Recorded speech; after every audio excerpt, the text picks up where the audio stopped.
For this episode, I wanted to cover a brand-only drug, Trikafta. Trikafta consists of 3 different medications: elexacaftor, ivacaftor, and tezacaftor. Trikafta is a cystic fibrosis transmembrane conductase regulator, or CFTR combination product for short. The indication is that it's used in the treatment of cystic fibrosis. It's only beneficial in patients that have at least one of the F508 deletion mutation in the CFTR gene. Currently, it's only approved for usage in ages 12 years and older. The main dosage form is a tablet. It comes in a tablet pack that consists of 2 different types of tablets. The first is an orange, capsule or oval-shaped tablet with a T100 embossed on it. That one consists of elexacaftor 100 mg, tezacaftor 50 mg, and ivacaftor 75 mg. The other tablet is also capsule or oval shaped, but it's a light blue color, with a V150 printed on it in black ink. That one is only ivacaftor 150 mg. In terms of dosing for 12 years of age or older, it's typically 2 tablets in the morning, and then 12 hours later, there's 1 in the evening. The morning tablet is the orange one, the one that consists of the elexacaftor, tezacaftor, and ivacaftor. The evening tablet is the blue one, which consists only of ivacaftor. In terms of dosing, you need to consider those that are hepatically impaired. If there is a moderate impairment, there is no evening ivacaftor dose. If there is severe impairment, patients should not be using this medication.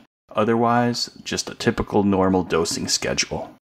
The other issue to be aware of is patients that are on CYP3A inhibitors. If they're on a moderate inhibitor, there should be no evening ivacaftor dose. If they're on a strong inhibitor, the morning dose is every 48 hours or 2 days, with no evening ivacaftor doses administered at all. Regarding missed dosing, if less than 6 hours have passed, you take that missed dose immediately and then continue the schedule. If greater than 6 hours have passed, if the morning combination tablet was the one that was missed, then you take that missed dose and you skip the evening one. If the evening ivacaftor dose was missed, you skip that dose altogether. Mechanism of action and pharmacology.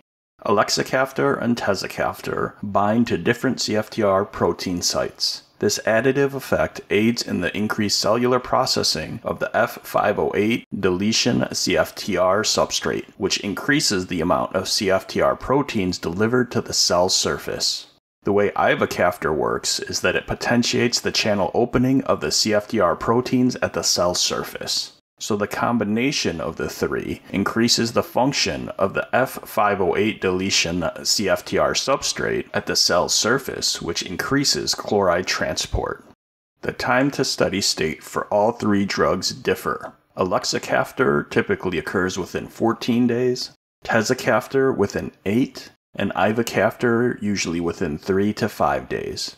Trikafta is greater than 99% protein bound.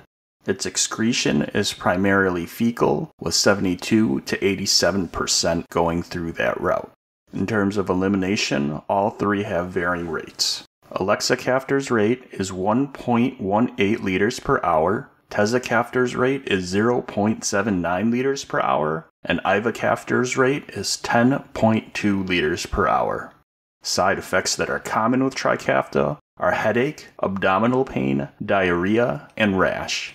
Regarding drug interactions, the main thing to be aware of is that Trikafta is a CYP3A substrate, so medications that either induce or inhibit this pathway can be an issue.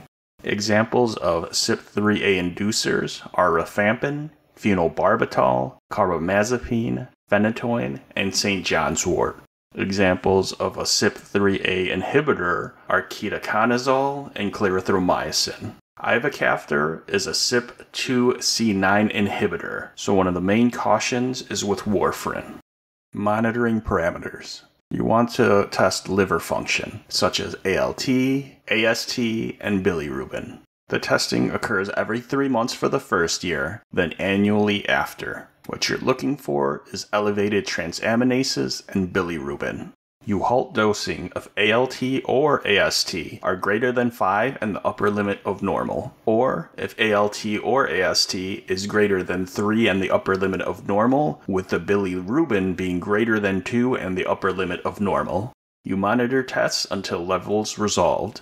Consider risk-reward of resuming treatment. Regarding patient counseling, it's important to mention that tablets are swallowed whole. They should be taken with fat-containing foods such as cheeses, nuts, meats, or food prepared with butter and oils.